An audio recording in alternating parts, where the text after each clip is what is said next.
ಮತ್ತೊಬ್ಬ Congress ಶಾಸಕನಿಗೆ big shock ಎದುರಾಗಿದೆ. ಹೈಕೋರ್ಟ್ನ ಇದೊಂದು ಆದೇಶದಿಂದ ಆತಂಕ ಹೆಚ್ಚಾಗಿದೆ. ಚಿಕ್ಕಮಗಳೂರು ಜಿಲ್ಲೆಯ ಶೃಂಗೇರಿ ವಿಧಾನಸಭಾ ಕ್ಷೇತ್ರ ಮತ್ತೆ ರಾಜಕೀಯ ಚರ್ಚೆಗೆ ಕಾರಣವಾಗಿದೆ. ಕಾಂಗ್ರೆಸ್ ಶಾಸಕ ಟಿಡಿ ರಾಜೇಗೌಡ ಅವರಿಗೆ ಹೈಕೋರ್ಟ್ನ ತೀರ್ಪಿನಿಂದ ದೊಡ್ಡ ಶಾಕ್ ಎದುರಾಗಿದೆ.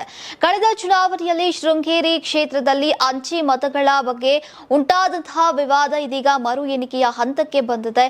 ಶೃಂಗೇರಿ ಕ್ಷೇತ್ರದ ಅಂಚೆ ಮತಗಳ ಕುರಿತಾಗಿ ಮಾಜಿ ಶಾಸಕ ಡಿಎನ್ ಜೀವರಾಜ್ ಹೈಕೋರ್ಟ್ಗೆ ಅರ್ಜಿಯನ್ನ ಸಲ್ಲಿಸಿದ್ರು. ಟಿಡಿ ರಾಜೇಗೌಡ ಅವರ ಆಯ್ಕೆ ಅಸಿಂಧು ಅಂತ ಪ್ರಶ್ನಿಸೀಗ ವಿಶೇಷವಾಗಿ ಅಂಚೆ ಮತಗಳ ಎಣಿಕೆಯಲ್ಲಿ ಅಸಂಗತತೆ ಇದೆ ಅಂತ ಅವರು ಆರೋಪಿಸಿದ್ರು.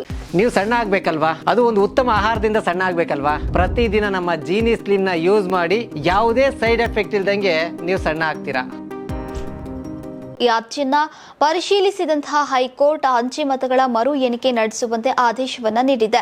ಈ ಮರು ಎಣಿಕೆ ಮೇ 2ರಂದು ನಡೆಯಲಿದೆ. ಚಿಕ್ಕಮಗಳೂರಿನಲ್ಲಿರುವಂತಹ IDSG ಕಾಲೇಜಿನಲ್ಲಿ ಬೆಳಗ್ಗೆ 9 ಗಂಟೆಯಿಂದ ಅಂಚೆ ಮತಗಳ ಮರು ಎಣಿಕೆ ಪ್ರಕ್ರಿಯೆ ಆರಂಭವಾಗಲಿದೆ. ಇದಕ್ಕಾಗಿ ಚುನಾವಣಾ ಆಯೋಗ ಈಗಾಗಲೇ ಸಿದ್ಧತೆಗಳನ್ನು ಆರಂಭಿಸಿದೆ.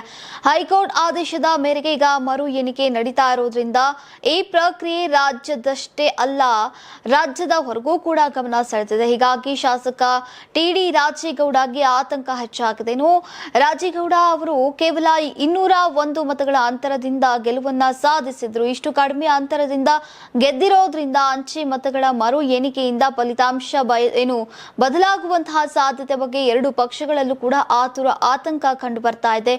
ಅಂಚೆ ಮತಗಳ ಮರು ಎಣಿಕೆಯಿಂದ ಈಗ ಅವರ ಗೆಲುವು ದೃಢವಾಗಬಹುದೇ ಅಥವಾ ಹೊಸ ತಿರುವು ಕಾಣಬಹುದು ಅನ್ನೋ ಕುತೂಹಲ ಎಲ್ಲರಲ್ಲೂ ಕೂಡ ಮೂಡಿದೆ.